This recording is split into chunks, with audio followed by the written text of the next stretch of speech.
Namaste everyone, welcome to this week's episode of Beyond the Headlines with me, Deepti J. Verma. It took a supposedly has-been group less than a few weeks to take over a country of 3.8 crore people. How?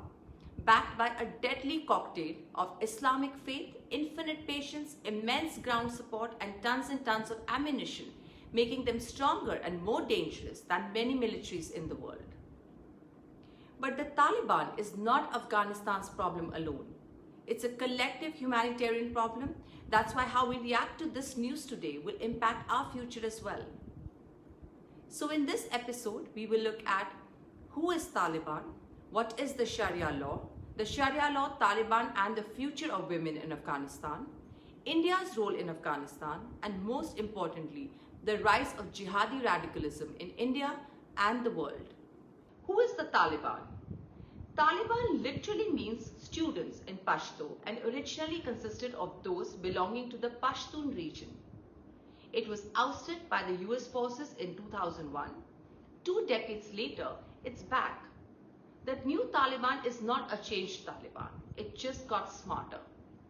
Senior Taliban leader Wahidullah Hashimi told news agency Reuters that there won't be any discussion on what type of political system will exist in Afghanistan because it's clear, it's Sharia law and that's it.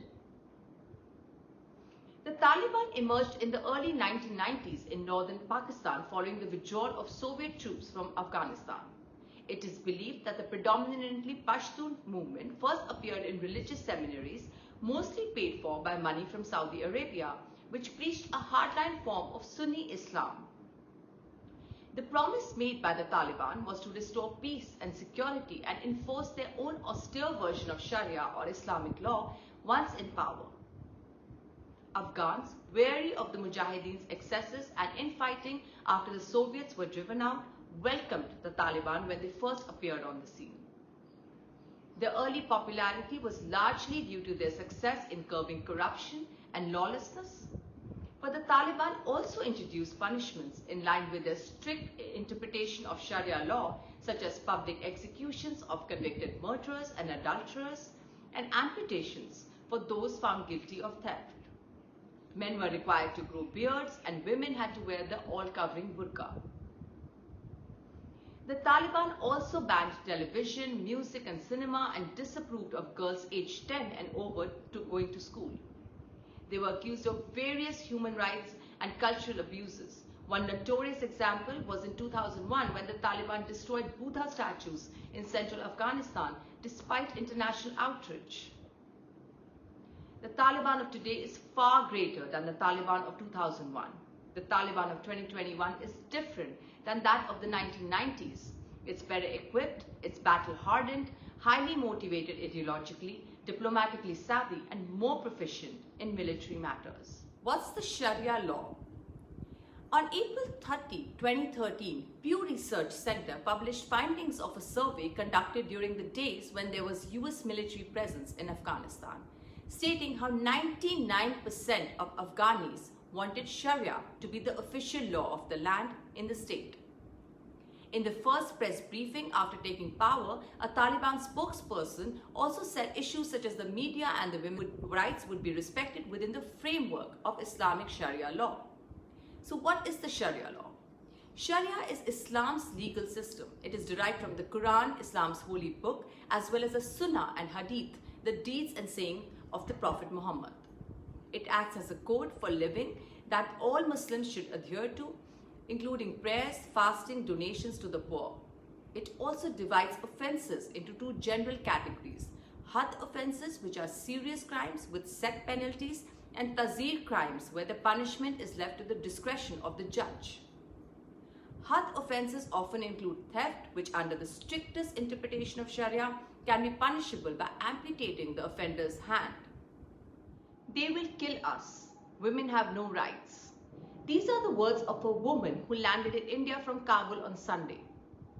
Unlike her, who managed to seek refuge in India, over 18 million girls and women in the country now stare at a dark future built over their dashed hopes and dreams as the Taliban starts issuing horrific, regressive diktats, rolling back decades of progression made by women in the country. It is a reminder of the dark past that women saw during the terrorist group's reign in 1996 to 2001, when rules were imposed based on the Islamic Sharia law, which meant women could not work, had to cover their faces in public, had to always be accompanied by a male relative if they wanted to leave their homes, and girls were banned from attending school. Take a look at the Taliban's rules for women.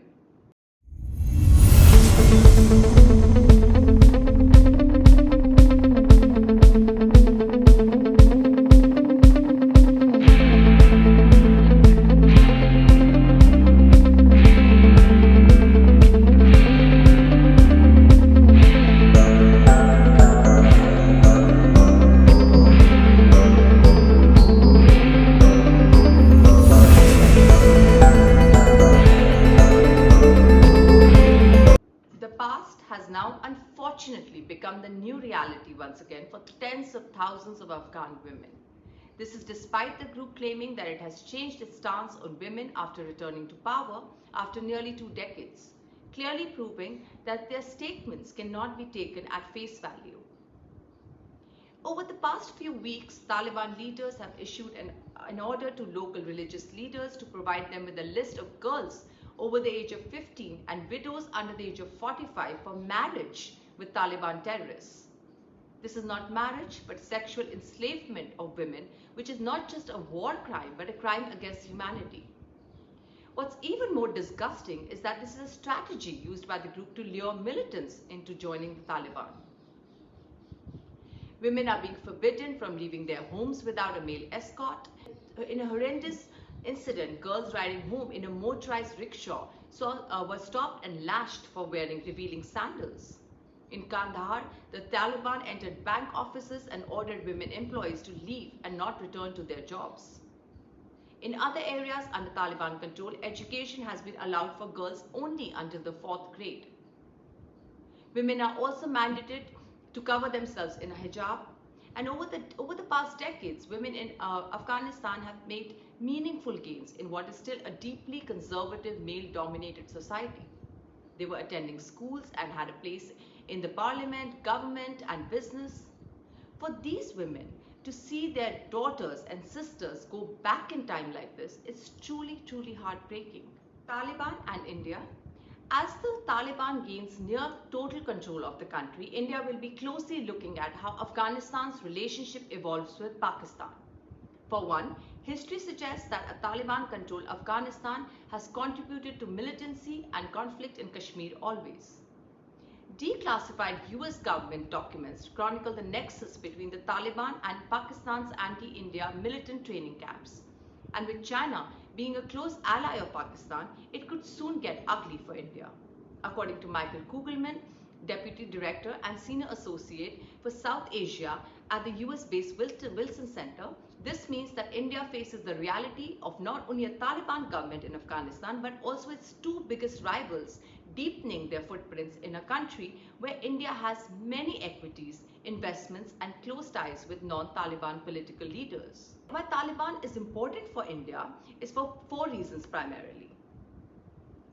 We are the prisoner of our geography, and our neighboring countries are important players in maintaining peace in the subcontinent. Second, though India has said it will not discriminate against anyone who wishes to take refuge in our country, we have to look at the unfolding refugee crisis pragmatically. Third, India has investments worth $3 billion in infrastructure in the region that need to be protected as transfer of power takes place. And fourth, Afghanistan is a gateway country to other oil and mineral-rich countries, making it very, very important geographically and of interest to everyone in the world.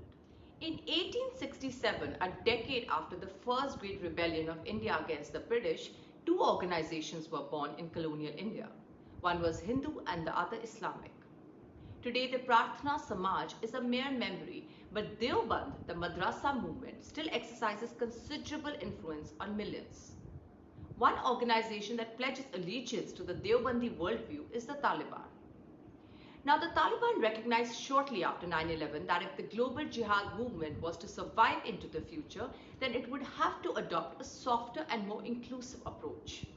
Recognizing the success of this approach helps explain how jihadists have not just endured but also thrived under 2 decades of a so-called war on terror. The danger lies in taking the political overtures of jihadists as markers of moderation. They are not. Instead, what the global jihad movement has done is become more pragmatic in its pursuit of power, especially recognizing the need to socialize with local communities. 20 years ago, Bush declared the end of the Taliban, but the Taliban were patient and did jihad. Abdul Razak Mehdi, a prominent jihadi cleric based in Syria's opposition areas, declared on his social media channel. Whether it's Al-Qaeda's affiliates in Somalia or extremist factions operating in Iraq, Syria and Yemen, or keyboard warriors cheering from India, the Taliban's victory over Afghanistan's Western-created government is the most significant boost to the global jihadist movement since September 11, says Rita Katz, the founder of Site Intelligence, an extremist monitoring group. Let's see the Taliban model as one to emulate. If you keep up the fight, then eventually foreign support will go and your enemy will collapse. In India, the Islamist participants on both Twitter Spaces and Clubhouse chats have shown their solidarity with Taliban. The capture of Afghanistan is being viewed by Islamists in India as a victory for Islam. Thus, their faith in their extremist ideologies is likely to receive a further boost. Taliban has provided them with a credible pathway to secure power, and the victory will serve as an inspiration to jihadists elsewhere. For centuries, it has been known that a traitor within is infinitely more dangerous than the enemy at the gates, and so is the case with India. As much of a threat that Taliban can pose in the border regions of the country, the danger posed by Taliban sympathizers in the country is vastly greater. Another astounding social media trend is the comparisons being drawn by the Indian woke population between Islamic terrorism and saffron terrorism, without realizing the gravity of it. For them, as long as you have a press conference, it doesn't matter if you casually rest an AK-47 behind the microphone. Now, the Battle of Kabul might be lost, but the war that it has left in its wake is yet to be fought. Pick your side carefully.